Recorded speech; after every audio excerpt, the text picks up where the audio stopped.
ये तो इस ऐसी कड़वी कुलीन है जैसे बालक है, छोटा सा बच्चा 2 वर्ष का, डॉक्टर ने दवाई दी, भाई दवाई दो, उसको कूट पीस के वह कुनीन की दवाई और डाल के थोड़े से पानी में मुंह में डाल दी। वो बच्चे का मुंह कड़वा हो गया, अपनी माँ का थप्पड़ मार रहा है, भाई दूसरे ने पकड़ा उसका मार रहा है, तुमने मेरा जो है ना मुंह खराब कर दिया, रो रहा है, थप्पड़ मार रहा है। तो माता पिता को बुरा नहीं लगता वो बालक, क्योंकि उसको उनको पता है कि इसको कड़वा लगा इसलिए ये दुखी हो गया बेचारा, ये स्वस्थ हो जाएगा, इसको पिलाना जरूरी है, ये दुख रोए चाहे राजी रहे। तो ऐसे पुण्यात्माओं अभी तक आपको मीठी गोली खवाई है इन संतों और महंतों और ऋषि और महर्षियों ने। अब ये कड़वी कुनीन खिलानी पड़ेगी या दवाई आपको बहुत भयंकर रोग है। आप चाहे गाली दो इस दास को और चाहे जयकार करो, वो आपकी मर्जी। ये कुनीन ये दास जरूर खिलाओगा, चाहे आप कुछ भी महसूस करो। और जब आपका ये रोग कट जाएगा, जब देखना आपको ये वचन कितने प्यारे लगेंगे। क्या कहते हैं,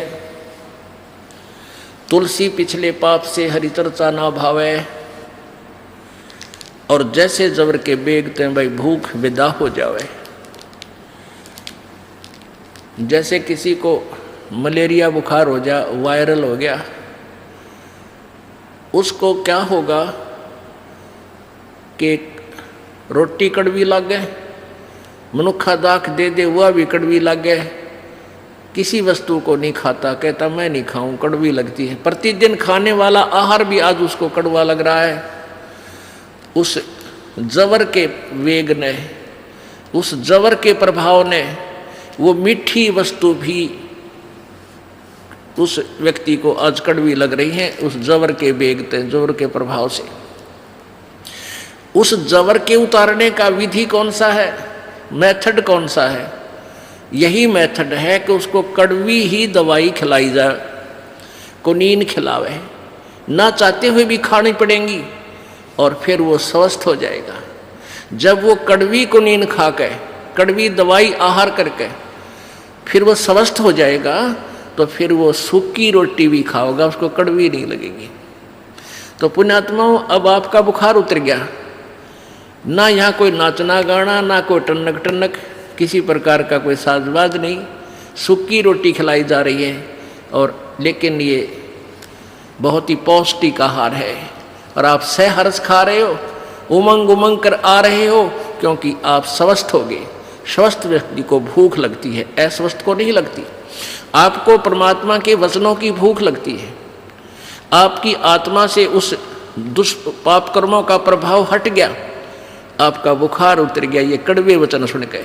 तो ये कड़वे वचन ही आपको कुनीन का काम करके आपके अंतःकरण में निर्मलता लाएंगे, और फिर आपको ये वचन अमृत तुल्य लगेंगे, जो आज कड़वे लगेंगे, जो पहली बार सुन रहा था।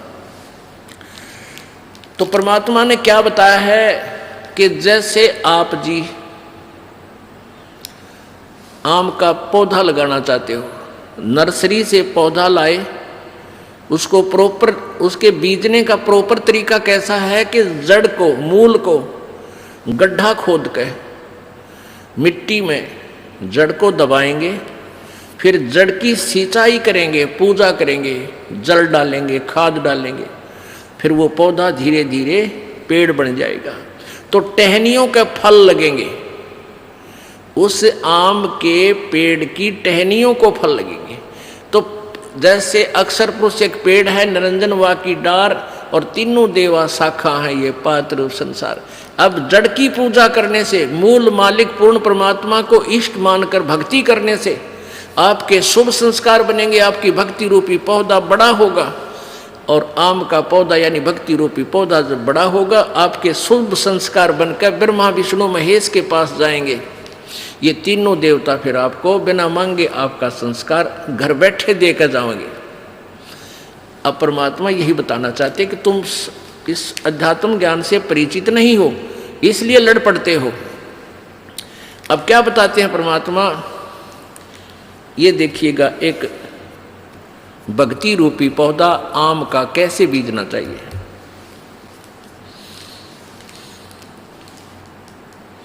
ये है सीधा बीजा हुआ भक्ति रूपी पौधा, यानी शास्त्र अनुकूल साधना। अक्षर पुरुष एक पेड़, ये है मूल मालिक, ये तो पूर्ण परमात्मा है जो जड़ है।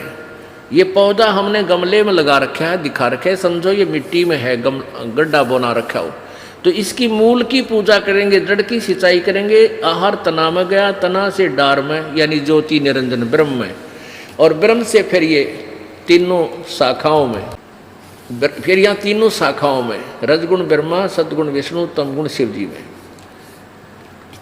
फिर ये जो बड़ा पेड़ हो जाएगा तो इंटेनिया का फल लगेंगे। ब्रह्मा विष्णु महेश ही आपको आपका वर्क डन देंगे, किया हुआ कर्म यही देंगे और कोई नहीं देगा। ये हमारे एक अभिन्न अंग हैं, इस संसार रूपी वृक्ष के एक अभिन्न अंग हैं। ऐसा कौन मूर्ख होगा जो ये कहेगा कि टहनियों को काट कर फेंक दो। नहीं, केवल दास इतना कहता है, परमेश्वर कबीर जी ने बताया है कि एक कैसा दे सब सदै और सब साधे सब जावे, माली सींचे मूल को वो फुले फुले गावे। अब देखो इस जड़ के साधने से, एक ही के साधने से, एक के साधे, एक के साधे, एक के साधे सब सदै और सब साधे सब जावे। हम उल्टी भक्ति कर रहे हैं, शास्त्र विरुद्ध साधना कर रहे हैं। हमने क्या किया है, ब्रह्मा विष्णु महेश की पूजा शुरू कर दी इष्ट मान के, यानी उस पौधे को हमने टहनियों की तरफ से जमीन में गाड़ कर पानी डालने लगे, सिंचाई करने लगे। ये रॉन्ग प्रोसीजर है, ये प्रॉपर वे नहीं है।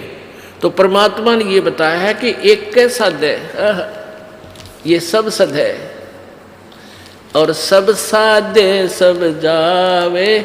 भक्ति रूपी पौधा आपका नष्ट हो जाएगा। गीता जी अध्याय नंबर 16 के श्लोक नंबर 23 में कहा कि शास्त्र विधि को त्याग कर जो मनमाना आचरण करते हैं, मनमानी पूजा करते हैं, साधनाएं करते हैं, उनको न तो कोई सुख होता है, न उनके कोई सिद्धि प्राप्त होती है और न ही उनकी गति होती है। यूजलेस, व्यर्थ। और यही परमात्मा बता रहे हैं कि एक के साधे सब सद है, एक के साधे सब सद है और सब साधे सब जावे। माली सींचे मूल को फले फुले गाए। गाय माने नु कति डट के फले फूलेगा, सच्चाई ठीक करो। ऐसे भक्ति रूपी पौधा आप बोगे, मूल मालिक कबीर परमेश्वर को इष्ट मानकर पूजा करोगे, साधना करोगे, तो आपके यहाँ रहते हुए भी जो आपको सुख चाहिए, आपको यहाँ रहते जो आवश्यक वस्तुएं चाहिए, तो आपका इतना संस्कार परमात्मा ब्रह्मा विष्णु महेश के पास भेज देगा आपके अकाउंट में। और वहाँ से फिर आपको वो ब्रह्मा विष्णु महेश देंगे आपका वर्क डन। अपनी तरफ से कुछ नहीं देंगे वो। आपने शास्त्रानुकूल साधना की तो आपका पुण्य बना, पुण्य के प्रतिफल में वो आपको यहाँ की सुख सुविधा प्रदान करेंगे, क्योंकि यहाँ के वे तीनों इंचार्ज हैं, इनको अलग नहीं कर सकते।